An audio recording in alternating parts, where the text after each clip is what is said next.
দ্বাদশ শ্রেণী ভাষাবিজ্ঞানের ক্লাসে আজকে পঞ্চম ক্লাস আর কি, তাতে সকলকে স্বাগত।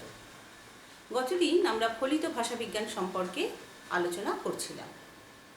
সেখানে সমাজ ভাষাবিজ্ঞান এবং মনোভাষাবিজ্ঞান সম্পর্কে বলা হয়েছে। আজকে শুরুতে যে অংশটা নিয়ে আলোচনা করব তার নাম হচ্ছে স্নায়ু ভাষাবিজ্ঞান।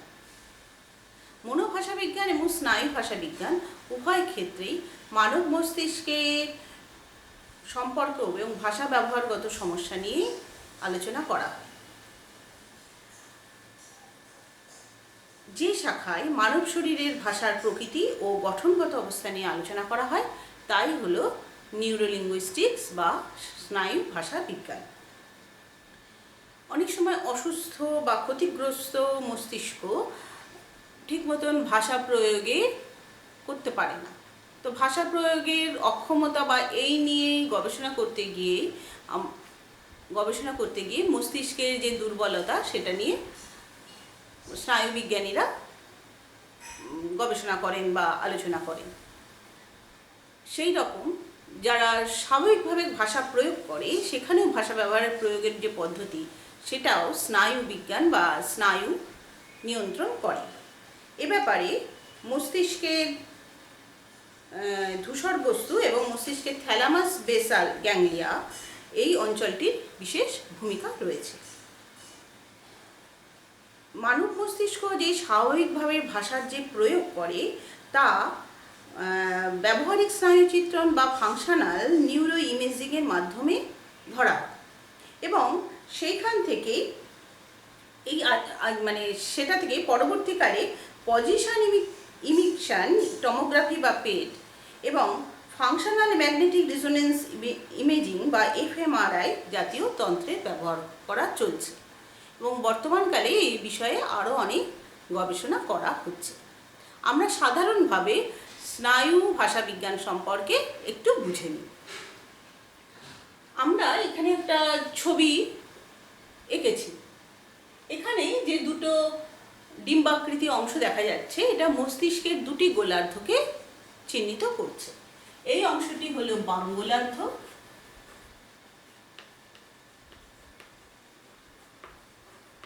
এবং এই অংশটি হলো ডান গোলার্ধ।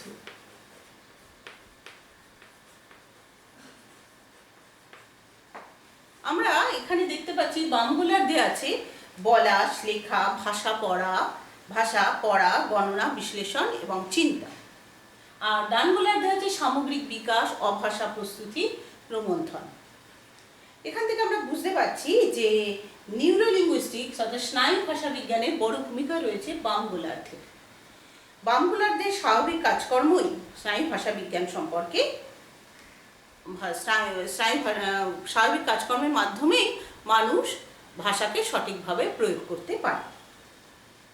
স্নায়ু বিজ্ঞানের সঙ্গে স্নায়ু ভাষা বিজ্ঞানের যে সম্পর্ক রয়েছে এবং স্নায়ু ভাষা বিজ্ঞানে যে ভাষা শেখা এবং ভাষার সমস্যার সংস্করণ করতে গেলে কতগুলো স্নায়ু বিজ্ঞানের কয়েকটা পার্টের সঙ্গে এটা যুক্ত আছে। সেটা তার ব্যবস্থাপনা বা সিস্টেম, চলন বা মুভমেন্ট ইত্যাদি ইত্যাদি ভাব। আমি সেগুলো একটা ছকের সাহায্যে কিছুটা বুঝিয়ে দেওয়ার চেষ্টা করছি। এটা মুছে ফেলি বোর্ডটা।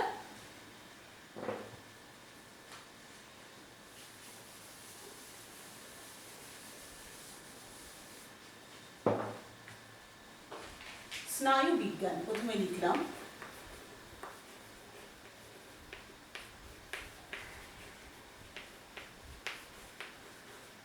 স্নায়ু বিজ্ঞানে হচ্ছে বৌদ্ধিক,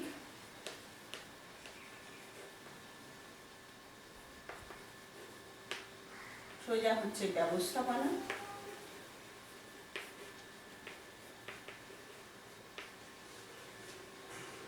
এপাশে হচ্ছে কোষীয় বিকাশ,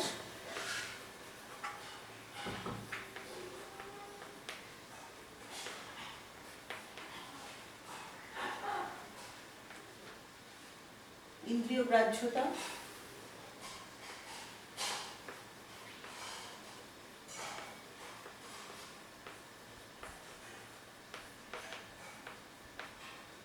চলন,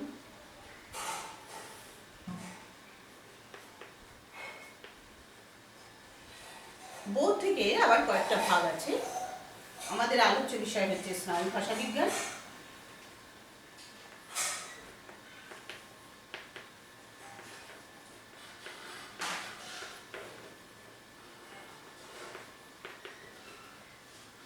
দর্শন,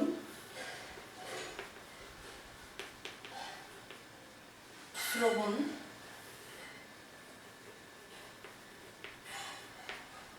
মনঃসংযোগ,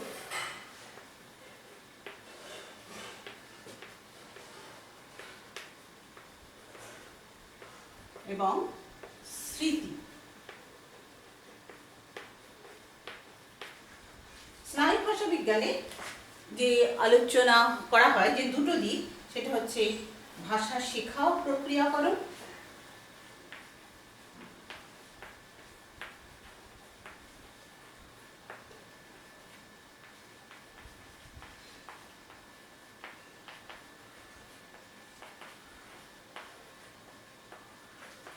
এবং ভাষাগত সমস্যার সংস্কার।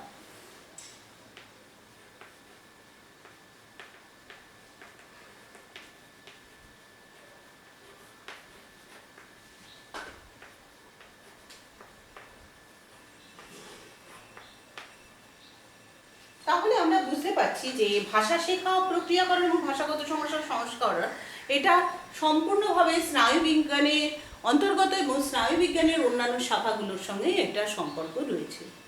অর্থাৎ এই সব কিছু ঠিকঠাক চলেই তবেই আমরা কোনো ভাষাকে শিখতে পারবো, তার প্রক্রিয়াকরণ বা তার পরবর্তীকালে সেটা নিয়ে ব্যবহার করতে পারবো, এবং তা আমাদের কোনো সমস্যা হলেই বা অন্য কোনো ভাষা শিখতে গেলেও কোনো প্রবলেম যদি হয়, তাহলে সেটা সংস্কার করতে গেলে বা সংশোধন করতে গেলেও আমাদের এই প্রক্রিয়া এইগুলো যদি ঠিকঠাক কাজ করে তবে সেটা সম্ভব হবে। আচ্ছা, এবার আমরা নৃভাষা বিজ্ঞান সম্পর্কে আলোচনা করব। মুছে দিই বোর্ডটা।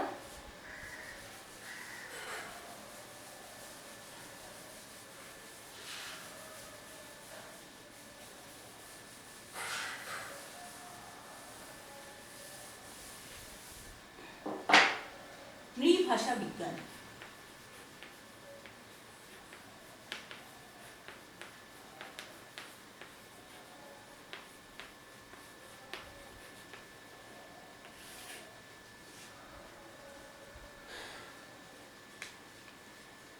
মানুষের যে ভাষা শেখার উৎপত্তি, এটা এখনো রহস্যাবৃত।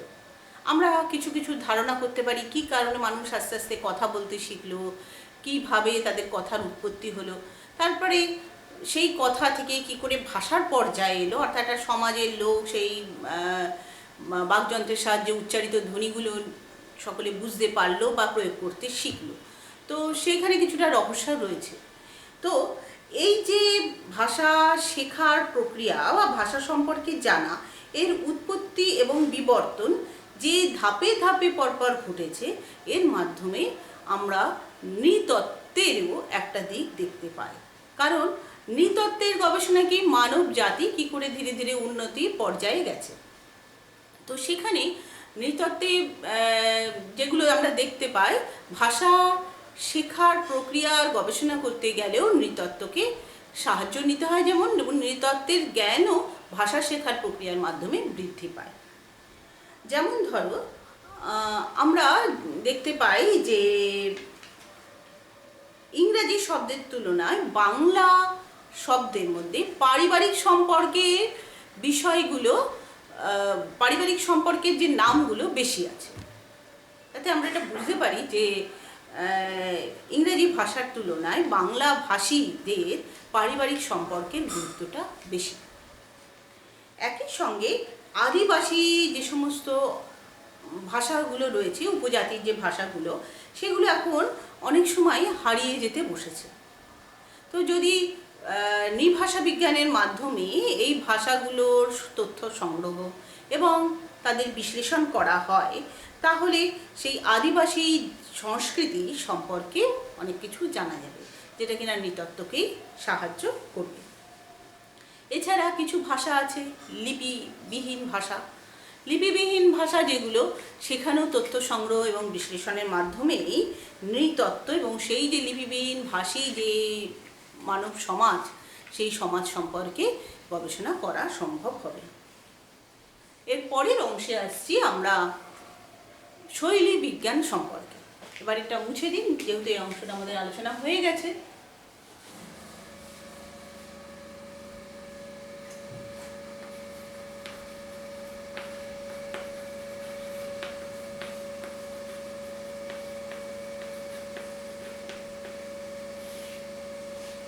শৈলী শব্দটির মধ্যেই কেমন যেন একটা কৌশল, একই সঙ্গে নান্দনিকতা, এগুলো সবই যুক্ত আছে। শৈলী বিজ্ঞান হচ্ছে লেখকের শৈলী বা ফর্ম বা রূপ নিয়ে আলোচনা করে। এটা মূলত প্রয়োগ নির্ভর। স্যামুয়েল ওয়েসলি বলেছেন, ভাষা হলো কোনো একজন লেখকের চিন্তার পোশাক। চিন্তার পোশাক মানে একজন লেখক যখন কিছু লেখেন তখন তার চারপাশে যা কিছু ঘটে সেইগুলোর দ্বারা অনুপ্রাণিত হয়েই তিনি কোনো সাহিত্য সৃষ্টি করছেন। আমি সাহিত্যের কথাই মূলত বলতে চাইছি। তো সেইখানে যা বাস্তব, তার অনুকরণের প্রকাশ হলো সাহিত্য।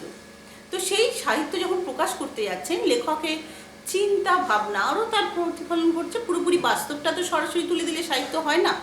সাহিত্য হচ্ছে লেখকের চিন্তারও একটা পোশাক, চিন্তারও প্রকাশ করছে। এবং এই চিন্তার প্রকাশ এক একজন লেখকের ক্ষেত্রে এক এক রকম, বা একই লেখকের বিভিন্ন লেখার মধ্যেও কিছুটা পার্থক্য দেখা যায় বিভিন্ন সময়ের রচনা। কারণ লেখকের জীবনও ধীরে ধীরে এক একটা পর্যায়ে আসে এবং তার প্রতিফলনও তার সাহিত্যের মধ্যে হয়। প্রথাগতভাবে দুভাগে শৈলী বিজ্ঞান আলোচনা করা হয়।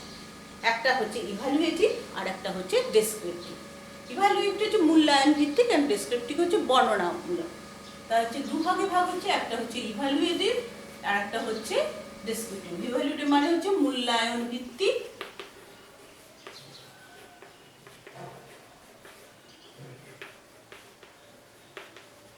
আর একটা হচ্ছে ডেসক্রিপটিভ অর্থাৎ বর্ণনাত্মক।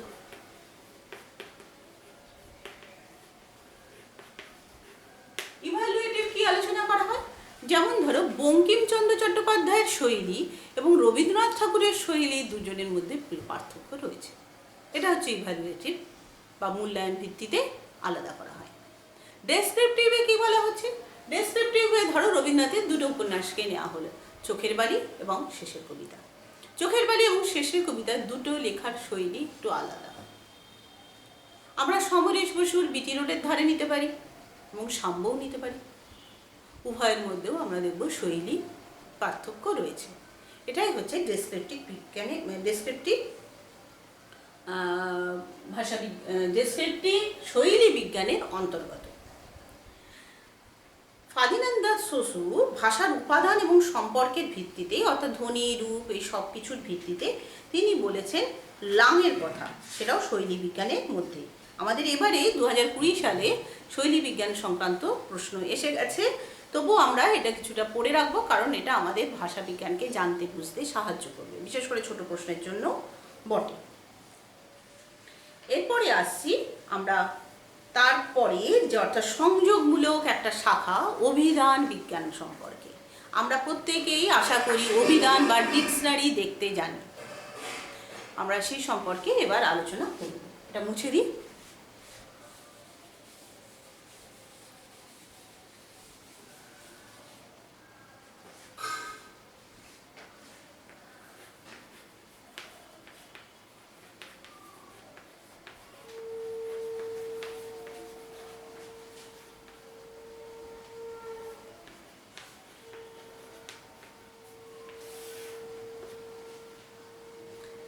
অভিধান বা ডিকশনারি শব্দটি আমাদের খুব অপরিচিত নয়। ভারতে প্রথম যে অভিধান পাওয়া যাচ্ছে তার নাম হচ্ছে জাসকে নিরুক্ত। আমি একটু বানানটা লিখে দিই, সকলের সুবিধা হবে। জাস, তিনি কি লিখেছিলেন? নিরুক্ত।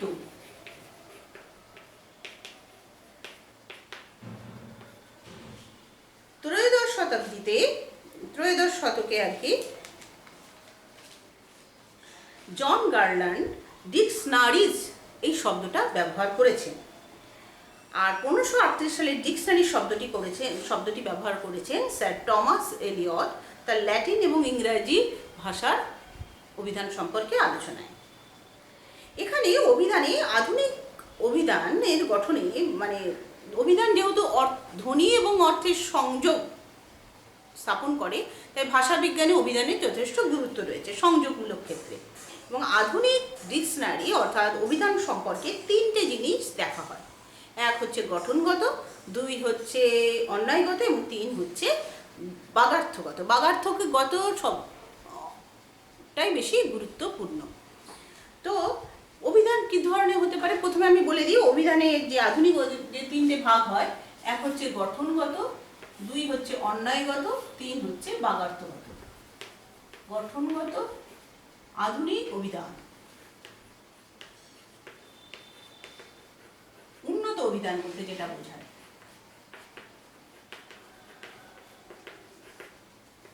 গঠনগত, অন্বয়গত এবং বাগার্থগত।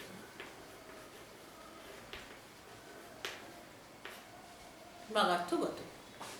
আর আরেকটা বিষয় বলছি, অভিধান কত রকমের হতে পারে। একভাষিক হতে পারে। একভাষিক মানে ধরো ইংরাজি টু ইংরাজি, বাংলা টু বাংলা, অর্থাৎ ইংরাজি ভাষা থেকে আবার ইংরাজি ভাষায় সেই শব্দটির শব্দার্থ বা সেই নিয়ে আলোচনা। আর বাংলাতেও সেরকম, সেটা একভাষিক। দ্বিভাষিকও হতে পারে, ইংরাজি থেকে বাংলা বা বাংলা থেকে ইংরাজি, হিন্দি থেকে ইংরাজি, ইংরাজি থেকে হিন্দি ইত্যাদি। এছাড়া বিভিন্ন বিষয় ভিত্তিতে অভিধান হয়, যেমন ধরো ইকোনমিক্সের অভিধান, বায়োলজির অভিধান, এরকমও হয়। অভিধান নিয়ে আমরা মোটামুটি একটু জানলাম। এবারে আমরা এই সমগ্র আলোচনা থেকে এইটুকুনি বুঝতে পারছি যে সব যে ভাগগুলো আমরা পড়লাম, ভাষা বিজ্ঞানের যে ফলিত ভাষা বিজ্ঞানের যে শাখাগুলো, এরা প্রত্যেকে একটা রিলেটেড ব্যাপার, প্রত্যেকের মধ্যেই একটা সম্পর্ক রয়েছে। কারণ কেউই একা একটা ভাষা বিজ্ঞান সম্পর্কে জানতে গেলে কোনো একটা বিষয় দিয়ে দেখলেই হবে না, সবগুলো খেয়াল করলেই তবেই ভাষা বিজ্ঞান সম্পর্কে কিছুটা ধারণা পাওয়া যেতে পারে। তো আমরা সেই রিলেশনটা একটা ছকের সাহায্যে একটু দেখে নিচ্ছি।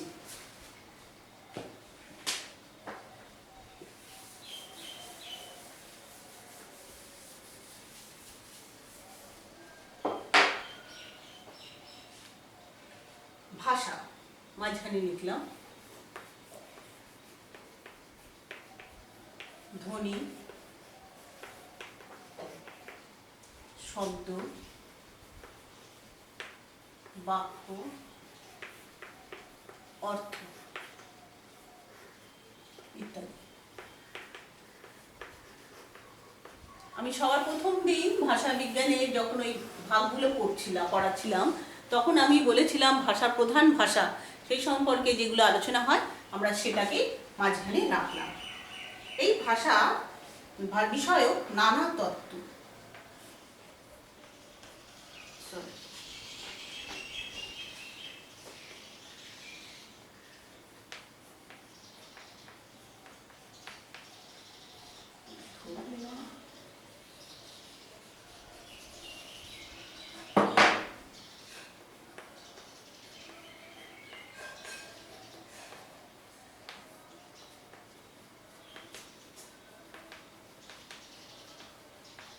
নানা তত্ত্ব,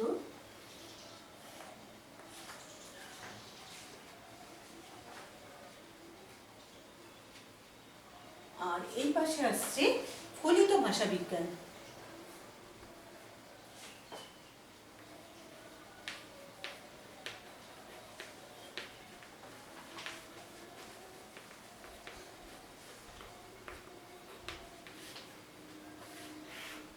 ফলিত ভাষা বিজ্ঞান, এখান থেকে আসছে শৈলী বিজ্ঞান,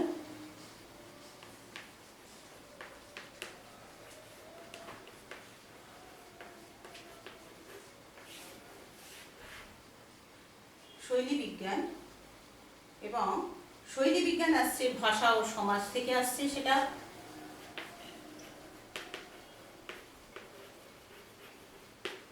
ভাষা ও সমাজ। ভাষা ও সমাজের মধ্যে আমরা পাচ্ছি সমাজ ভাষা বিজ্ঞান,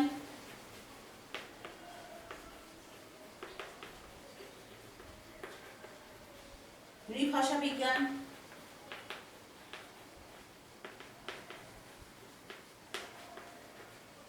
ভাষা পরিকল্পনা,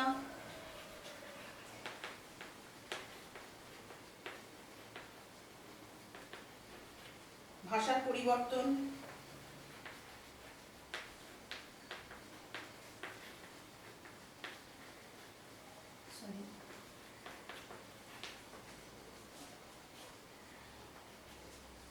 আর আর ভাষা বিষয়ের যে নানা তত্ত্ব সেখানে আছে ভাষা অমন,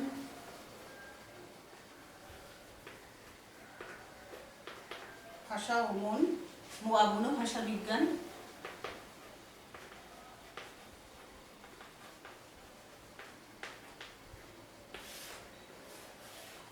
মনোভাষা বিজ্ঞান এখান এটা আসছে। আর এটাকে প্রভাবিত করছে দর্শন ও চিন্তা,